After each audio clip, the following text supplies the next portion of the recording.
চা চপ যাই খেতে যাচ্ছি মুখ পুড়ে যাচ্ছে, তার মধ্যে নিজের স্কিন দেখে ডিপ্রেশনে আমি। তো চলো, welcome back to my channel. আজকে ল্যাথখুর দিনে সবাইকে স্বাগত। বেলা মা বানিয়ে দিয়েছিল চপ, সেটাকেই আমি করছিলাম সেবন, যেটা খেতে সেরা হয়েছিল। তারপর আমার একটু তেঁতুলের আচার খেতে ইচ্ছা করছিল, সেটাই নিয়ে বসে পড়েছিলাম খেতে। স্কিন আজকে কিছু একটা করতে হবে, নাহলে হবে না। আমি আর নিজের স্কিনকে দেখতে পাচ্ছি না, বিশ্বাস করো। নিজের জঙ্গলি অবস্থা দেখে আমি ডিপ্রেশনে। স্কিনটাকে রিপেয়ারের জন্য প্রথমে একটু স্ক্রাব করে নিলাম।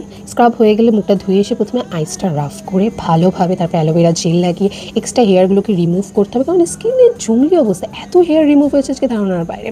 তারপরে আইসটাকে আবার একটু রাফ করে নেবো। আমার ফেসে না প্রচুর পিম্পলস হচ্ছে মেডিসিনের জন্য, কিছু করার নেই, হবে কিছু করার নেই। হোমমেড আমি একটা ফেস প্যাক ইউজ করি, সেটা 15 মিনিট লাগিয়ে রেখে স্নান করে এসে প্রথমে টোনার, তারপর ময়শ্চারাইজার লাগিয়ে নিলাম। আমার নিজের স্কিনটা এবার একটু দেখার মতো লাগছে, বিশ্বাস করে আমার নিজেকে দেখতে ইচ্ছা করছে।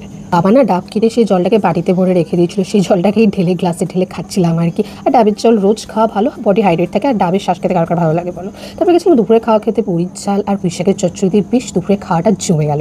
থেকে প্রথমেই জিভটা পুড়ে গেল, কি আর করা যাবে। ভিডিও হচ্ছে এখানে এন্ড, দেখা হচ্ছে তোমাদের সাথে পরের ভিডিওতে। টাটা।